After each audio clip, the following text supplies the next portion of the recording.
Have you ever seen someone living an amazing life and thought to yourself, how'd they get so lucky? If you are not currently living a life that's on your terms, a life by your design, then this podcast series is for you.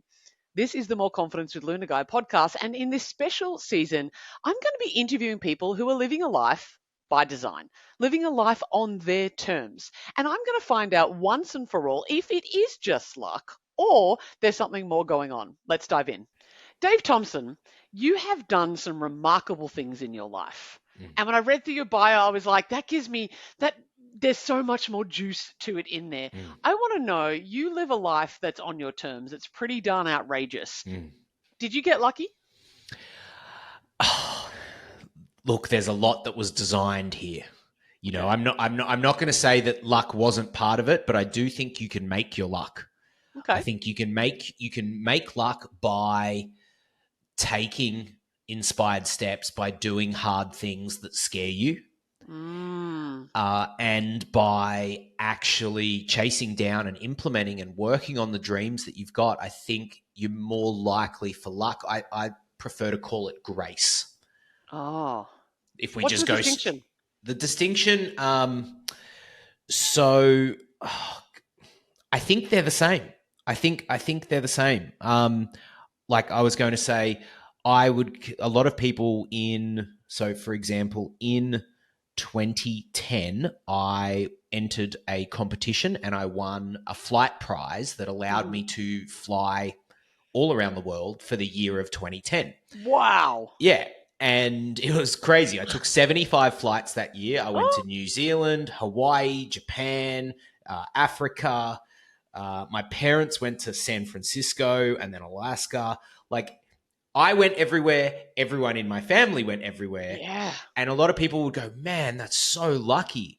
And I'm like, but the opportunity to participate in that came up. So many people would have just gone, nah, I'm not even going to enter. I Mm, entered. I then really deeply thought about these people that are putting on this competition. What are they trying to achieve? It was a mm, marketing thing for a website that was launching, like a flight booking website that was launching. I'm like, what are they going to want? And yeah. so I really thought about it. Like, it wasn't just a casual offhand thing. Mm, Um, and then just things started showing up, like the opportunity to go on a Zoom call and make it to the last 10 people that showed up. I showed up to that call. I remember yeah. being sick. And here was the other thing. I was meant to, I got on that call at the start of 2010 and they said to me, in April of 2010, we're running this competition. Are Mm. you available for those dates? And they gave me the dates and I checked. It was the exact date that I was meant to fly to Sweden to play rugby for the Swedish summer. Oh my God. And so what did I say to them? I am available. I'm available. Say I yes, am figure out available. how. Okay. Right. And then so this is what I mean is, like, I think luck and grace show up when you make decisions, particularly hard Mm, decisions. mm, Pretty sort of inconvenient decision for me to make. Like, I had everything lined up in Sweden. It had been like 6 months to get that organized. And I had to call them and say, I'm not coming. I've been given this other opportunity that feels more aligned and more yeah. exciting. So I think a lot of people will face that fork in the road where they can Mm, follow the comfortable path of maybe what they've already set out. yep. Very uncomfortable to have to, like, dial back that entire plan. And all the commitments that you've made, maybe disappointing people, letting people down. Yeah. Totally. But this flight prize, this opportunity was so much more aligned for Mm, me. My heart, my soul, everything was saying, you got to go that way. You got to go that way. You got to go that way. yeah. And I was like, oh, I think probably some people might feel that in relationships, where they're in a Mm, relationship, it's comfortable, but mm, it's not actually the one for them. yeah. I've had that experience in my life, Yes. Yep. Yep. right? So One painful. of your books speaks into Ah, one of your relationships. One of my favorite books of yours, for sure. you know what I mean? Like, the more, and I think this is the thing. So luck shows up when you make decisions that are most aligned for your path. that are most aligned with your heart, that are most aligned with your soul. And how do you know if that's the right decision? You've got to get very quiet and listen. Oh. And it's something that you know all about because you were just at Vipassana and I did. we were talking about this, right? Getting Yep. quiet. You might do that. But for me, getting quiet is being in nature of some form. Yep. Yeah. You're an ultra marathon runner, right? Yes, less so these days. It's not an ultra, not considered ultra distance. I did run a 27K in the snowy mountains about 13, 14 months ago. Yeah. So that was fun. But yeah, I think I've done five ultras and about the same number of marathons. It's incredible when I think about your story and what you have done, where you have come from. You have a background as a lawyer and you have 13 plus years in the personal growth industry. You know what it takes at every level to write a unique, well-positioned story for yourself, because you help people to write books, right? You're a 7-time Amazon best-selling author, entrepreneur, and founder of Inspirational Book Writers. Is that right? Correct. Yeah, that's what we do. It wasn't always like that for you. I'm hearing you that like the courage to make that decision back in 2010. You have this moment where you've committed to Sweden, you've committed to the rugby season, you've committed to go doing this thing, and another opportunity comes up. What did it take for you mentally, emotionally, inside of yourself, even spiritually? What did it take for you to cut an opportunity that was good in favor of taking something that was probably excellent? Faith. I think that's a big part.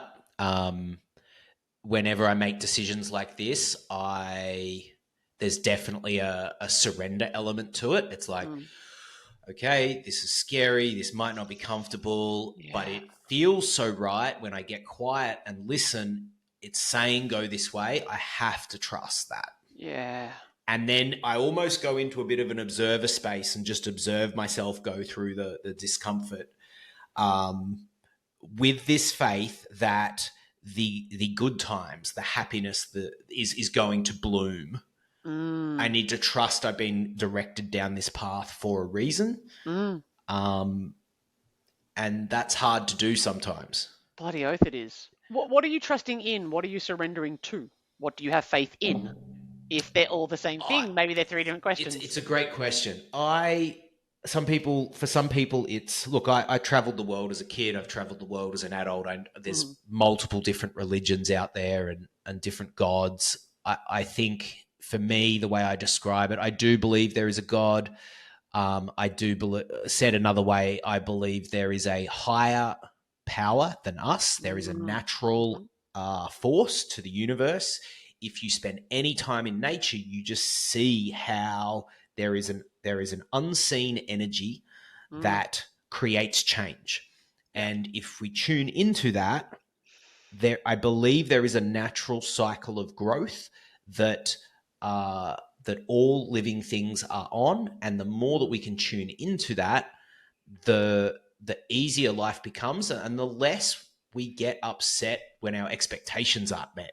It's like, imagine going to the snowy mountains in January, snowy mountains in Australia. January is our summer. And expecting to ski in waist deep powder. It's like that. The number of times that would happen is like, yes, it does snow in the snowy mountains in summer in Australia. That does happen. It snowed 13 months ago in December when I ran that 27K. It literally, I had to scrape the snow off the car to even get to the start line. Wow. Don't tell the hire car company. They were like, do not take this car in the snow. We'll not tell. We won't. Well, we're now live to all your audience. So anyway, moving on. Let's hope they're not listening. Seasonally, the more we tune into the season, the more, so if I go to the mountains in January in Australia, I'm not disappointed that there's no snow. I think the more we can do that, the easier expectations can really frustrate the mind. Yeah. I'm hearing with what you say there is that there's when we demand that reality is a certain way, we're likely to be disappointed.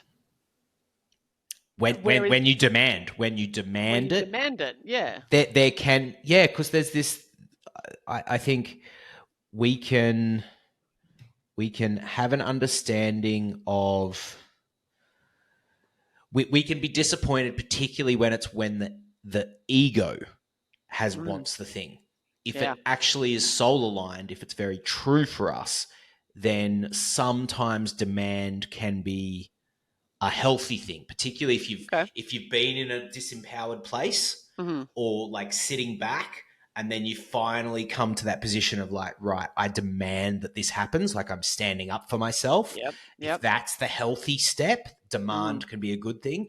But if Yeah. it's like over eager, over Hmm. functioning, trying to strangle it into happening, trying to Right. control it into happening through that Mm. type of demand, Mm. I think that's when we get set up for disappointment. Yeah, I'm hearing that it's like that we can have standards. We can up our situation to go, you know what? I'm no longer going to put up with a relationship with somebody who doesn't love me. I'm not going to chase anymore. I'm not going to do that. At the same time, you end that relationship and then demand that every single new partner that you have is upfront and that is perfect and ticks all the boxes. You're going to find yourself in a position where you're expecting perfection from people that doesn't exist. Yep, 100%. Well said. You said before about having traveled the world Mm, and as a kid and now it could be perceived, you studied law and you have a background as being a lawyer and I would consider you to be quite a successful individual in mm, anything that you put your mind to, actually, be mm, that be that handball, be that rugby, be that ultra mm, marathon, be that mm, having the inspirational book writers, mm, be that law. There could be people who might perceive you as quite privileged, mhm, right? They could be like, oh, well, he traveled the world as a kid. mhm. Tell me, for you, has it always been easy? Has life and success come something that has been easy for you? There's a lot of work. Thank you. There's Thank a you. lot of work. Like, I don't really buy into this privileged like hoo-ha that goes on the internet. Yeah. I think it's a whole lot of people just getting hot under the collar for like if you've got time to go on about privilege, like I would rather use that time towards my goals, towards serving people. Like, Mhm. look, yes, I was okay. So, am I privileged to be born into the family I was born in the time that I was born in, compared to someone who's in third world Africa, born into a slum? Yes, Mhm. I am. Mhm. Um, the people that I've met traveling throughout the world, I've got friends of every religion, of every country. Mhm. Is I think the thing that's common among humanity is we all want to feel love, we all Yeah. want to progress, we all want to do better for ourselves. Mm. And Mm. so wherever someone is at, even if they are born in the slum, there's like I just get tingles about like my Yeah. message to everyone is let's not compare, oh, this person and this person, this person. It's like, let's Mm. just get Mm. better from where we are. Let's Yep. grow and evolve from where we are instead of starting to point fingers. I mean, that whole pointing fingers and privilege and this and that, to me, that is a waste of time. Yeah. Make yourself better, make your family better, make Mhm. your community better. Mm. If you can, make your country better, if you can Yep. get to that level of influence, Mhm. and make the world a better place. Yeah. Like, Irrelevant of where you started. irrelevant of where you've started. That's the thing. Yes. I coach kids in rugby for a long time, like 10 Mhm. I did a decade of coaching sort of 12, 13-year olds, and some Mhm. kids would come in with no base of fitness. Yep. And just to see a kid, like I remember we had one kid, he'd played computer games his entire life, Wow. never done any fitness, never done push-ups, couldn't do a push-up on day one. By Mhm. the end of the season, he's fit, he's running, he's completing his 400 meters, he's doing push-ups. And at the end of the season, he's like a couple of moments of like executing a particular skill in a game under pressure. And the Wow. entire team is just cheering. I think his name was like Hugsy or something. It's like, Yeah. I have Hugsy, goosebumps. Yeah. yeah, man. And it's like he did one throw, one Yep. pass, Yep. right? That like some other players are doing like 50 times in a game. Mhm. But he's done it once, and the whole sideline is Yeah. on fire. Like, to Yep. me, that's it's progress for the individual, and if we focused on Mm. that, I think we'd be a lot happier, and we would grow and evolve with more ease and more joy. Oh, amen, brother. There's so much of what you just said that that sings to my heart and gave me goosebumps on several times, because I think that when we position something like the woke culture of privilege, it suggests, I think it actually takes away people's personal power. I think Mm, it actually reduces autonomy that people have. Of course, yes, and I'm the same, right? Of course I'm put in a position of privilege. I was born in Australia. mm, Like that in and of itself is, I have access to education in a way that many people around the world don't. Even just the fact that 40% of people in the world don't have a flushing toilet or access to water. I have that, mm. right? But it's almost as though privilege in the context that it's used in society these days has to be something that I'm meant to be ashamed about. Well, if I'm ashamed about my privilege, then somebody that implies that somebody who isn't privileged should also be ashamed, and it takes the power away. Well, you know what? If I do have flushing toilets and running water and access to education, then I have a responsibility to be able to pay that forward as far as I'm concerned. I think that you would agree with that. 100%. We beautifully said. We had an example like this in the book writing intensive that we run. So we help people write their book in a week. And Amazing. June of 2020, uh, early June, and during that week, some of you will remember the George Floyd incident Uh-huh. in the USA, and we had a book writer who was she's living in Manhattan in New York Hmm. City, and Hmm. she's looking down on the street, and the streets are on fire because there's Wow. riots and it's absolute Hmm. chaos. Single mum, got a kid, writing a book in a week, In a like week. Hmm. pressures, right? Yeah. That alone. Then there's the street on fire, and then the During COVID entire too. during COVID, during lockdowns, and then the entire world is, or not the entire world, but there's certainly some A voices large who portion. were saying, "You're a white woman, you can't speak now. Don't be Wow. writing a book now." And she was frozen by that, and she was Mm, like, "Oh, I think I mm, need to just quit the week." And I'm like, and how does that help? Like, she has this amazing transformative information. She helps people in mhm, relationships. I'm like, mhm. if you don't share your piece, then there's all those people that have the problem that you solve that are not going to get that information. And Yeah. so then what does that lead to? And if, like, sure, there are people in the world that don't have a platform or that don't have the ability to have a voice, Mhm, but why not use your, like, if you feel so passionately that you want mm. to help them, why don't you invite them on to your show? And, like, for Yeah, example, when your book's out, do an interview series, give people a platform that absolutely. don't have a platform. Like, Yep. isn't that Use your privilege. If you are privileged, you use it. right? Like, and Don't be I ashamed I about don't it. know. This to me, all of this is just like that sort of idea. I just grew up with that because it was like, if Yeah. you're, like, everywhere we went, from 0 to 10, if it was the third world, it's like you're giving your pocket full of spare change to the guy on the corner with his cup. It just you just do it. You Like, just do. that wasn't even, that was just like, at the end of every day, we're emptying our pockets to the guy on the Mhm. corner. Like, Mhm. there's Mm. just, or like, you're in Fiji and the guy comes along with his coconut and he says it's $1. You give him a 20. Yep. Yep. You're on the beach in the Philippines and they say the massage is $10. You give them 100. Yeah. That's just Absolutely. what we did. Like, that was not Yep. even It's a given. that. It's like that was normal as like waking up in the morning and eating breakfast. It's Yeah. just what you do. Yeah. And I can recall that my first time in a country where they do bartering, right? Where that's the culture. No, you have to barter. And people say to me, no, it's rude not to barter. And I remember having this big bartering experience, maybe in India, and I gave myself a second. I was bartering and doing the thing, and I just said, just give me a moment. I need to go do the maths. And I did the maths in my head, and I realized that I was bartering over like 15 cents. Yeah, yeah, Like, even if it was $3. yeah. I'm an almond milk decaf drinker. That means that my coffee is usually about $6 or $7. Yeah. for a coffee, for something that's just, I'm just going to piss out later. Like, Yeah. and I'm bartering over 15 cents or $3 that means the world to this individual. I went back in there and I'm like, it it doesn't, I'm being a dick right now. Yeah. Like, because it's part of the culture. No. Okay, cool. I'm actually going to pay you your asking price Yeah. and Yeah. maybe more. Yeah. I don't want to conflate the market, but like, I'm going to pay you your asking price for the thing Yeah. because Yeah. it's literally $4.50 Yeah.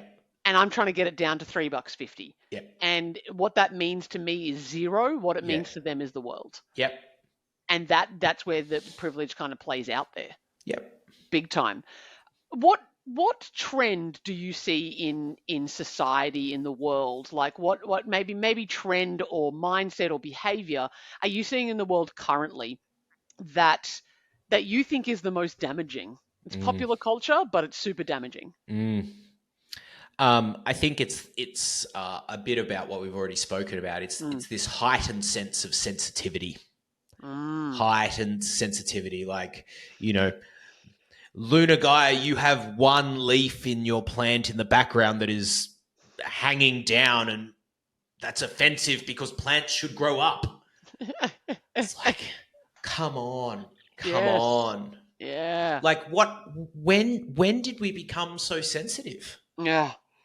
Like, Mm. what happened to grit and determination in Yes. society? Yes. Like, sure there's this, maybe we went a bit too far with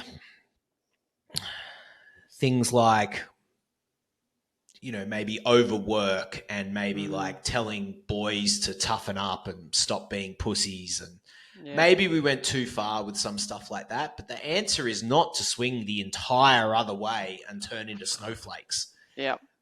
That is not the answer. Like, yes, Mm. some more compassion, some more heart to Mm-hmm. balance out the harshness Yep. of like overwork. And Mm. there's definitely shadows of capitalism. Like, let's just extract Of every single course. thing that we can get out of Yes. this entire thing. Let's Like, bleed people. let's like take this entire rainforest, Uh-huh.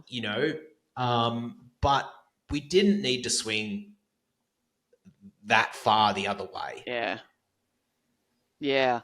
Because that hypersensitivity. Because being sensitive, we're similar ages. So snag, I don't know, for those of you remember that term that came out in the 90s, the sensitive new age Oh, guy. yes, yes, Do you yes. remember that? The sensitive Yes. new age guy. That sensitivity has been considered something that's quite an admirable quality. If we're sensitive, or if we're empathetic, if we have that kindness to one another, is considered a good thing. Considering it has, and I'm in agreement with you, I think it has swung so far that you can't say anything, and that people's feelings, discomfort, well, you've made me uncomfortable. We're not allowed to be uncomfortable. Well, you've triggered me. We're not allowed to be triggered. Mm. And to me, being triggered and being uncomfortable is how we grow. Yes, let's do it with sensitivity. Let's do it with compassion. Let's do it Mm. with kindness. But if we are not being triggered, if we are not being uncomfortable, we actually can't progress anywhere. Our world just gets smaller. Do you think that the pendulum will swing back? Do you kind of perceive that from a human behavior perspective? Mm. We were, don't be a pussy, toughen up. You know, I mean, there's a saying in Australia that says, what is it? Go eat a bag of concrete and harden up, right? Mm. Like, Mm. it's literally like just toughen up. Mm. And we've gritted through lots of different things like world wars and, Mm. depressions and economic crashes and things like that. Now we're all like, if someone says that the shade of blue is the wrong one, I'm crying about it. Mm. Do you think that we'll moderate? Do you see that happening in humans? I think we will. The time scale on which that happens, I think it possibly could be some time. It could be 20, 40, 60 years. Yeah, wow, a few Like, generations. like longer time. There's a book called The Fourth Turning, which Okay. explains how society evolves in sort of four turnings each 100 years. So Okay. of between 20 and 25 years. Yeah. And it that book is the basis. Some people might have heard that quote or that line about how tough times create strong men, humans. Tough times Yeah. create strong humans, Hmm. and the strong humans create good times, and then the good times create weak humans, Hmm. and then and it's that Yeah, cycle. and then weak humans make tough times, and tough times make strong humans. Right, That's right. how that So, works, right? Yeah. yeah, and I see that happens, from reading that book, The Fourth Turning, and just sort of Mm, observing. I don't think we're going to get out of this sensitivity for some time. sometime. Do you think it's Um, going to get worse? Do you think that the pendulum's still swinging that way? yeah, I do think it'll get worse. Mm, I think the mm, censorship is going to increase. yep, Um, I follow the astrology very closely, and I yep. think I think the astrology also points to censorship continuing to be a thing. However, Mm, what I do see happening as a counterbalance that I think is already happening, and I'm already seeing it, mm, is people connecting in like-minded tribes. Now, it's yeah. always been a thing. It's always been a Uh-huh. feature of society, but it's really becoming pronounced, I Yeah. believe, over the next 20 years. Like, I think we've always connected. We've known each other for a decade or more. Hmm. But like the last couple of years, as things gets crazy out there, Especially. it's like Yeah. there's definitely, from my side at least, there's definitely been like a Luna Gaia, one of my Yep. people. One of my people. There's been a Correct. stronger like put her in the circle, Yes. and there's been Yep. a stronger with all the people that we work with in our book writing and things like Mm, this. There's there's definitely been a stronger like you're in. Like you're yep. in because you agree with the values and the vision and where Mm, we're going. So I think for anyone who's watching this and concerned about like, oh, the world's going to shit and I'm gonna have to put up with all these Karens and all this hmm. sensitivity. It's like Mm, that is out there. However, look for the tribes of your people. You will yep. absolutely find them. If you Hmm. don't find them, consider that your invitation to start the tribe. Yes. Yeah, and get off the fence. Yep. If I would, I think that one of the biggest things of living a life on your terms that you do so well is that at some point you're gonna have to draw a metaphorical line in the sand. You're Mm-hmm. gonna have to stand for something, otherwise you fall for anything. And I think that what makes people have the courage to live a life on their terms, to go do it and carve their own path and write their own prescriptions, is that factor. People aren't going to like you. People aren't going to agree. And if you are still worried about what everybody thinks about you and trying to get everybody to like you, you will never find your tribe Mm-hmm. because you're appeasing everybody and no one can find you. I find that just as you say that, that position feels really uncomfortable. To Yeah, me, it cool. Love feels it. more comfortable to draw the line in the sand and go, Yep. this is the place for people that ascribe to this vision and these This. values. Yep. Because the people, for example, the people in our book writing world Hmm. love those people, Yep. greatest people. Yep. Like Yep. they're my people. So I Yeah. feel really comfortable with those people. Yep. But it took me drawing the line in the sand and going, we are about this. This. Come join if that's you. Was it always that way for you, Dave? Do you feel like you have been someone who has gone against the grain at large for the majority of your life? I think so. I think so. I Yeah. mean, I was school captain in year 12 at high school, and I was always getting in trouble for saying unapproved statements, Uncaptainy things. uncaptainy things. Like a lot of my school updates, I would give in schoolyard slang Uh-huh. using nicknames. The Yep. teachers had no idea what I was talking about. Oh, It was like code. It was like code. Morse code, but Yeah. Big everyone knew Latin. that Yep. everyone's laughing. The teachers are like, Teachers. "What's he on about?" Ah, there's such influence in that, isn't there? There's such power in that. You went on to be a lawyer, right? Yes, Now, yes. if I was to look at those kind of things of school captain, I take it that you did then fairly well in school. You were athletic, you were probably at the top of your game in many different factors along those lines, and then Mm, went on to be a lawyer. From the outside, I could perceive that as quite prescriptive, like high level success, mhm. prescriptive kind of guy. And then was it a 180? How did you go from I'm studying to be a lawyer, I passed the bar, I'm going to be a lawyer, to now doing what you do? What happened? I knew, here's the thing, I knew from the first day of the first subject of law that it was not my people. Whoa. I was sitting in the lecture theatre, there's Whoa. 400 people, and I'm just like, this is not my place. And like, it was, some bits were interesting. Criminal law was interesting. Constitutional law was interesting, funnily enough. Mm-hmm. But never more than interesting. Okay. And at that young age, I turned to my dad and I said, you know, this is not for me. And he goes, well, what do you want to do? And I said, I don't know. Don't know. And he goes, well, just keep doing this until you do know. Okay. And so, which I think is reasonable advice, reasonable. Where I went wrong is when people would ask me, what do you want to do? And I would say, I don't know. And I said that for like five years until I finished it. Instead of saying, well, I do know that I'm enjoying this, or I do, like, even if it was a skerrick of what I do know. Because what happened when I left law was, it was very much like leaving the tribe and walking off into the wilderness. There were no, everyone thought I was crazy. Yep. They thought, like, in my local... Had you passed? Had you got your degree? Is that what happened? Okay, cool, yeah. And you were able to practice as a lawyer? Is that what happened? Okay, so when you get admitted, if you look at the roll of solicitors in the Supreme Court of Queensland, you'll see my name on the roll. Yeah, wow. In order to practice, you need a practicing certificate, which is basically pay some money and fill out some forms. Sure. I never paid the money and I never filled out the form. Right, gotcha. So I can't actually. But you're fully trained as a solicitor. I'm fully trained. I'm on the roll. It's money and paperwork would allow me to actually do it. Gotcha. It was very lonely being off in the woods. Yeah. Everyone's like, he's lost the plot. He's fallen from grace. He was like achiever, all these things. But I had to find my own path.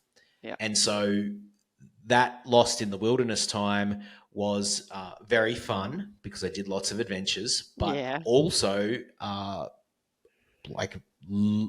very scary for a lot of it. Yeah. Especially when, as a young man, there's so many society messages going, be productive, find a path, make money, contribute to society. And I'm like, I got no idea what I'm doing here. Yeah. It's hard to make, it's hard to be a strong contributing man. Like it's like there's a lot of work. Yeah. And I'm just speaking from my own experience here. Please. About men. It's not to sound, it's been a lot of work. Yeah.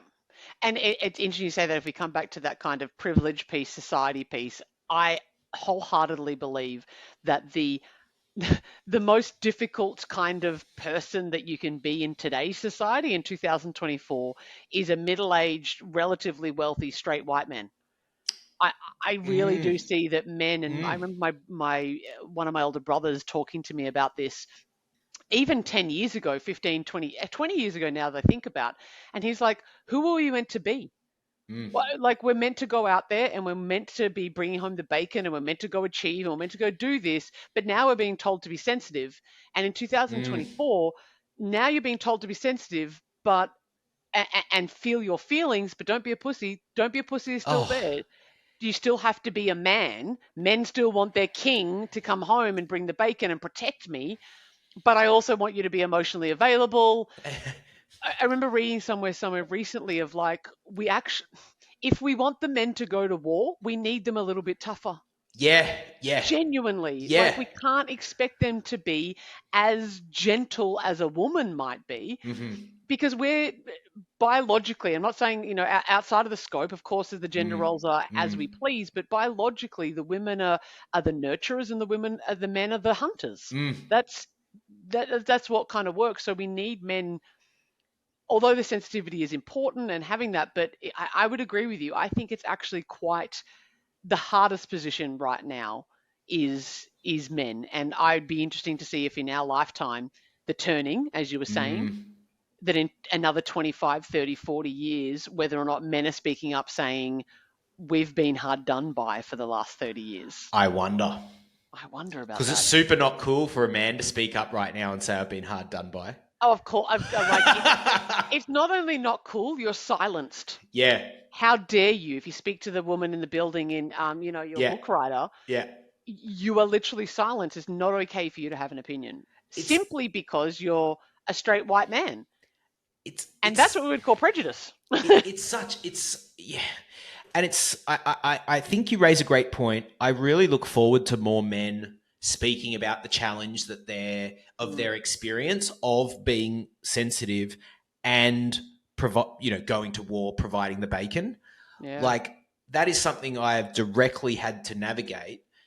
It's a really tough gig. It's huge pressure. It's like you want me to go out and slay, like. And I have to, like, I have no, we've got a 2.5-year-old baby boy, Kai. He's awesome. There's been times in the last 2.5 years where I've woken up because of sleep deprivation, not feeling it at all, feeling depressed or feeling anxious or feeling something, and then just going, I don't have time to feel these things right now. Yep. I just have to go and slay. Yeah, I have to. I have to slay. Like, if I don't slay, like, we got to pack up the house. We got to move. No, we can't have that takeaway dinner. Like, have to slay. Yep. So, yeah, I think that's a whole nother conversation. But yeah, and then don't be a hard ass though. But don't be a hard ass. But the second you finish slaying, put baby to bed. Yeah, and be drop and be tender and be listening and be there present with my wife and be able to be open-hearted. So toughen up, put the exterior on, go out and don't feel your feelings until we want you to. Yeah, it's like, and then you must. It can be done to any men or any women. Yep. I just want to say it can be done, and I've been getting better at switching modes. Yeah. Transition time is a real thing. So give your man some space. Give him at least time to have a shower and change his clothes so that he can switch modes. Like, there's a whole series of things that can be done there. But yeah, it's a thing.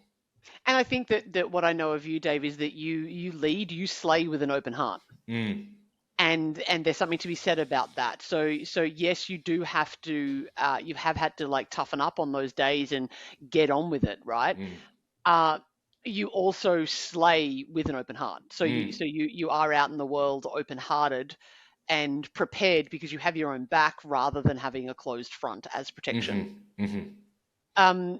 It's really interesting because in early stages of my career and what I've been kind of known for, maybe in the early days, certainly when I wrote my first book, has been around the pressure that society puts on women to be beautiful, right? To have body image, to look perfect. And the synchronicities here do not miss me at all. That women's job in society has been to look beautiful, right? To be beautiful, to have the package of, I need to look a certain way. That's the currency of the woman. The currency of the man is make money. And I'm noticing that as we become, as almost masculinity, I'm not talking toxic masculinity, but actually masculinity is being threatened right now. As that is happening, more and more men are worried about their body image in a way that they didn't 20 years ago. And I think that that's a really interesting line that society is moving towards, the hyper-feminization of men. They're actually collecting the neuroticisms of the woman, and the woman and the hyper-masculization of the woman is now going, well, I need to go home and bring the bacon. It's a really, we can all do all the things, of course. It's the dance. Dave, you mentioned before when you left law, right? 5 years, you'd studied hard, and you were saying how you just found it interesting, sometimes a bit of interesting, but there wasn't anything more than that. That level of just being interested, how do you think somebody then goes into turn into something like a passion? How did you get to something where now it's not just a bit interesting to you, it's something that you, I love a path it. that you're, a mission, yeah. It's, you've got to go looking. You've got to go looking, and you got to try a lot of stuff. Yeah, cool. I thought maybe I was going to be a fishing guide on boats out of the Northern Territory. I can see you doing that. Yeah, Yeah, totally. I thought maybe that. I thought maybe I will coach rugby at a Japanese school. I had various online business ventures that I tested. I thought I was going to be a player agent for professional rugby players looking to get contracts with like overseas clubs where the money is, because that would use law but still be connected to rugby, something I loved. I tried a heap of things. I looked in a heap of doors, and I think that sort of 18 to 26 age group, even 18 to 30 is the prime time to be looking. Yeah. And just if you're churning through the things, it's just, well, that's not it. So let's just keep looking. It takes 99 no's to get one yes. Just kind keep of looking. Just keep looking till you find it, and you'll know when you find it. It'll slap you in the face. You'll feel it. You'll be like, this is where I'm meant to be. At least for now, right? Like at least for now, for the next foreseeable future. And I think as long as you find something for now that's lighting you up, it always leads you to the next thing. Yeah, sure does. That's where that grace comes in, that faith and that trust, right? Yeah. It's going to take you to the next part. 100%. If somebody's listening here and sitting there going, they took the prescribed path in their 18 to 30 age bracket, and just say they're now in their 30s or 40s and they haven't gone looking, is it too late? I don't think it ever is too late. Because if it's in you, if you are a seeker, you can bottle it up, but the desire will always be there. So are you going to do it now when you're 35, or are you going to wait till you're 45, or are you going to wait till you're 55? Like, if you bottle it up, it's going to blow you up at some point. Yeah. And yeah, then you'll still not have a choice. Yeah, right? I think the earlier you do something, the more choices you have. Yeah. The more you position yourself for what's coming, the better you are when you get there, rather than, the tide being perfect, the waves coming in, and you're like, oh, I got to drive home and get my surfboard. I don't have my board shorts. I can't even take advantage of this opportunity because I didn't prepare, or I didn't foresee even some level into the future. Yeah. I remember Joe Pane, we both would have trained under Joe Pane from the Coaching Institute, and this has stuck with me since forevermore, is that if you don't squeeze life, life will squeeze you. Yeah. And that sings to me. And to live the life of your dreams is not for the faint-hearted. Those two quotes that he would use in that training was so utterly profound. Whether or not they first came from him, I do not know, but it's where I first came across them.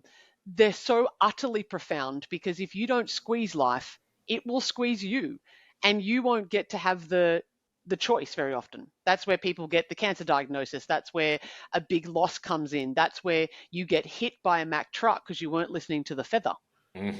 The universe was tickling you to begin with, and people get hit by Mack trucks and then continue to go down the same path, and they don't listen. And maybe perhaps they get to the end of their life. One of the biggest regrets of the dying is, I wish I just had the courage to live a life that I wanted, not the one that was prescribed to me. Tell me, Dave, what has been your favorite mistake? What the world might perceive as a mistake or as a failure. What has been your favorite one in your life? Yeah. One of the top ones. One of the top ones. I think probably my favorite mistake, this is the one that's coming to mind immediately, is not I was listening to the red flags, but I was not acting on the red flags in a relationship that I was in. I tolerated so many red flags. It was right in front of my face. My notes section of my phone says, I am concerned about this. and then this and Wow. this and this, and there's Yeah. months and months and months and months, and there was red flags on day one. There was red flags Yeah. before day one, Mm. and it ended horrifically. Yeah. But that was my best mistake because Yeah. Why? it wasn't the right person, wasn't the right path, Yep. and I needed to learn how to find what was right for me Yeah. in everything, even in clients. Like, Mm-hmm. speak to someone who wants to do a book with us, and I'm like, oh, there's a Mm-mm. red flag, not just for the reason that maybe they don't have bandwidth in their life, or like, Yep. oh, that person was overly critical of like one tiny detail. I'm like, books are full of 400,000 details. That's not going to be nice to work with that person, because they're just Really going to not. be sending criticism all day long over the tiniest things that don't mean anything. Yep. So that would be my biggest favorite mistake, listening to red flags in relationships, because the upside is such a happier life. When you do listen, you just dodge a bullet. Yeah. And what I'm hearing there is that in order to learn how to dodge bullets, you had to take a few. Oh yeah. There's such wisdom in that, right? Oh yeah. I think that people, and this we come back to that discomfort and the what does it take to live a life into terms. Do not expect that you can walk into the arena and be unscathed. I didn't call them bullets at the time. I called them spears. I said, I feel cool. like because what was happening in the relationship, and this is where I got a bit confused, is there was this wisdom going around the sort of spiritual personal development circle, saying like, oh, if you just be a man and be present for your woman, the storm will pass over and she will open and it will be happiness. Yeah. And so I would just take her stuff and just stay present. And then after like a year and a half of that, I'm like, this storm doesn't end. And I'm just getting wounded. This is not rain. This is not even hail. This is not even snow. These are spears, and these are like chainsaws coming at my legs. I'm like, I just saw with greater clarity what those people were talking about with the storm and the presence and the opening. This is not that. It's not a storm. This is actually, I'm putting myself in a really bad position and tolerating stuff that is not healthy to tolerate at all. Yeah. And we don't often know that they're spears until we've been hit with, several dozen of them. Oh, yeah. That's how you learn it. Yeah. And I think that, with people who are sitting there going, oh, I wish I could live a big, bold, outrageous life. I wish I could, live this, outrageous and courageous. I want to live this. People would often, I get the feedback of like, oh, wow, you live such a great life. You're 2 minutes from the beach. You seem to be there all the time. I see you on the stories and all that kind of stuff.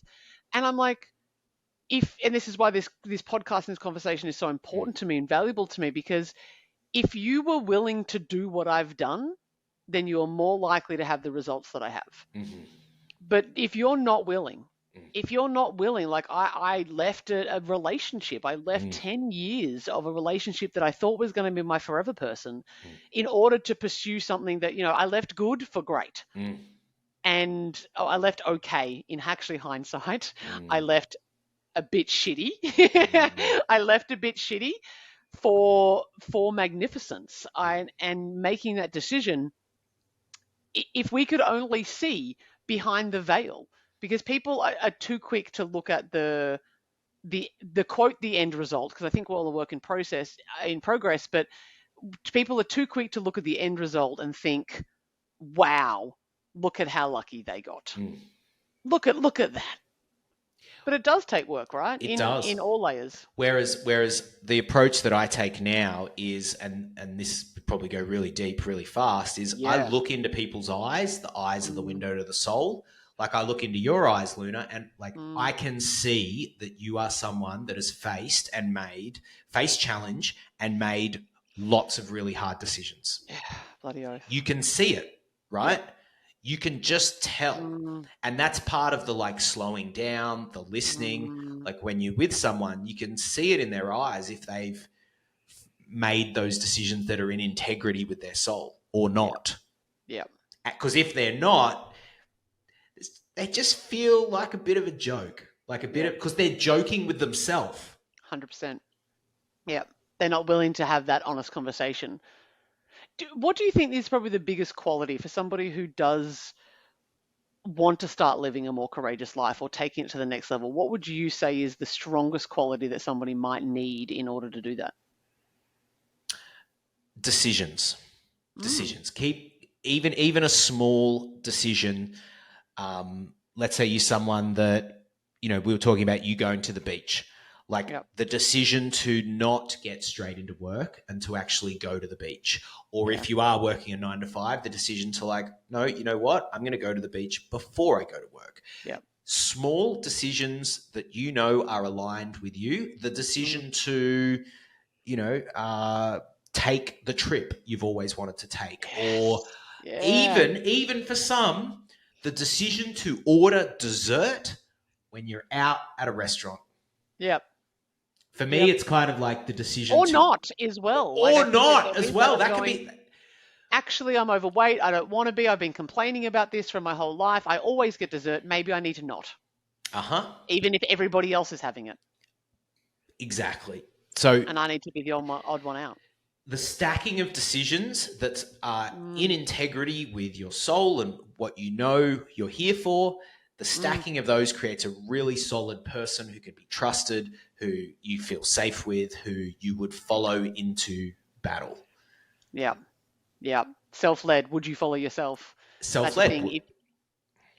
I had read yesterday of something like why discipline is so important.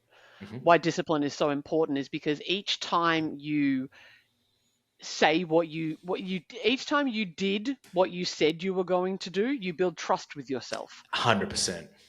And if you're somebody who often breaks your own promises, that is the marker of losing of confidence. Yep. How can you be a woman of your word or a man of your word or an other of your word if you don't keep your own promises even to yourself? You're not going to be a person of integrity if you're not willing to even keep your own promises. And that's the small ones. What time are you going to go to bed? I'm going to finish after this Netflix episode. And then you don't, and you do it 3 more times. Hold yourself to account. That's going to build your confidence. It's making those decisions. 100%. You and I could talk for forever. I know that we could, and we so very often do. I was also on your podcast, and we spent a long time. There's one final question that I want to ask you, but before I get to that, this one feels like it needs to be asked. What nearly broke you? Tolerating the arrows. Yeah. Tolerating, like it bled me dry. Yeah. It took me to my knees. Lost a lot of money. Probably cost me 5 years of like my vision of where I wanted to be in life and things like this. Your health was impacted? Health massively impacted. Your health was massively impacted. Yeah, you put on a whole bunch of weight, didn't you? Put on weight. Because I was tolerating toxicity in the relationship, my body became this vessel of toxicity. Wow. So I got fat, my energy tanked. Physically, it became very hard to operate. Yep. Even though it may still have looked from the outside, I was still doing well. It was a very tough existence. So, like that was a spiritual,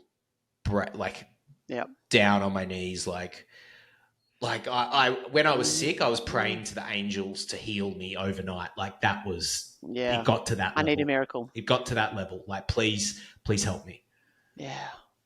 Wow. And it's so interesting. The thing that nearly broke you is your favorite mistake too. Yeah. The one that comes to mind is the one that you probably, even though you've done a lot of hard things in your life, ending that relationship and the crippling after effects of that, like I would call that the aftershocks, Oh, right? for years. For years to build yourself back up. And now you're thriving. You know, in a beautiful relationship, you have a son, your business is thriving, you have helped over 300 authors to write their book in a week, publish a high quality book and launch it to Amazon bestseller and beyond. You are an Amazon bestseller 7 times over. So you're now in a position where you show entrepreneurs how to expand their influence, authority, and impact using their best-selling book. I'm one of those people. I'm one of those people, and I've just joined you again for my second as well. And I got to say, and there is no affiliation here from a there's no commissions, there's nothing about this. Every single time anyone says to me, I want to write my book, I will always tell them to go to IBW. And that's because the man at the helm of that is you, Dave Thompson. That's because you are a man of integrity. You are a man who has committed to the path, and you continue to. I think that's what I want to make it clear to everybody. We are all works in progresses. This is 100%. We're not complete. It's not done. It's not over. Not until the last breath. But you, Dave, you're someone who is such a man of integrity, a man of his word, and that doesn't mean that we're perfect. It just means that if mistakes are made, if things are wrong, then you remedy it. But you speak with such authority, such kindness, such compassion, and I think that you are an exquisite example of how men can be an open-hearted warrior, to be honest. Thank you. I take that as a very high compliment. Yes, so you should. How do people find you? How do people work with you? What do we want to know? If we want to go write our books, or we're curious about the books that you have helped publish, where do we find you? Great. So first point of call would be our website, worldwideweb.inspirationalbookwriters.com. You'll be able to see all our books, all the different programs we offer.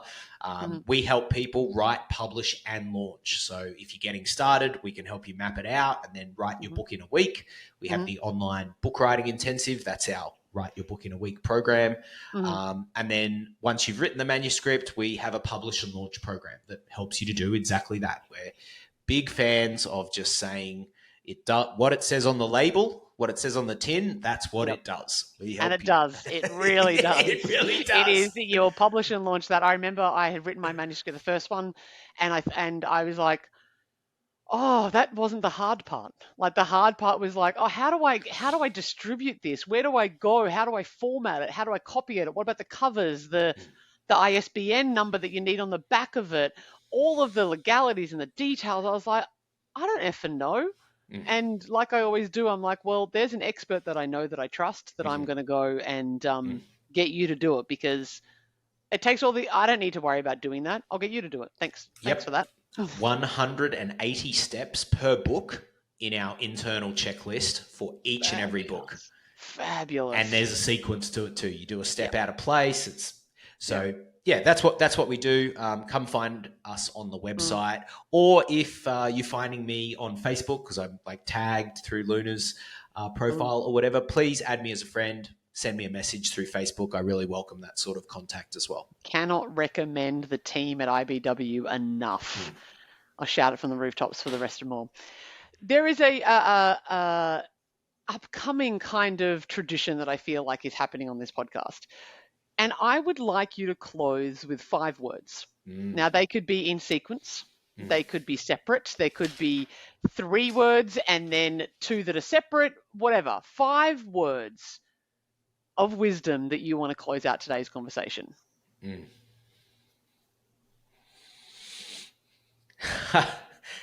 I'll go back to the outrageous roots. Stop living a boring life. Oh, yes. That is incredible. Dave Thompson, it's been a pleasure to have you here on the More Confidence of Luna Guy podcast for this special series of How'd You Get So Lucky. Thank you for being here, my brother. Thank you so much, Luna. Pleasure.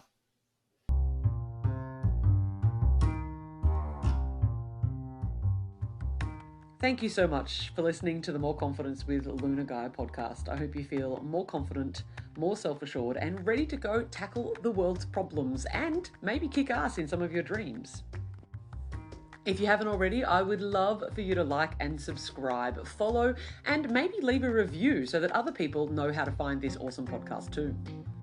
If you're wanting to sink your teeth into something even more juicy, my #1 best-selling book, Perfectly Imperfect, Your Complete Guide to Loving Yourself and Loving Your Body, is now available on all good bookstore sites, both in print, digital, and I narrated it for Audible as well. If you think that coaching or maybe one of my courses is for you, why not head to www.moreconfidence.com.au and get in touch and see if we can talk. And of course, you can find me all across the social medias. That's Facebook, Instagram, TikTok, Twitter, YouTube, which is where you're probably listening now, or maybe even here on the podcast platform. Sending you big love and wishing you a beautiful day.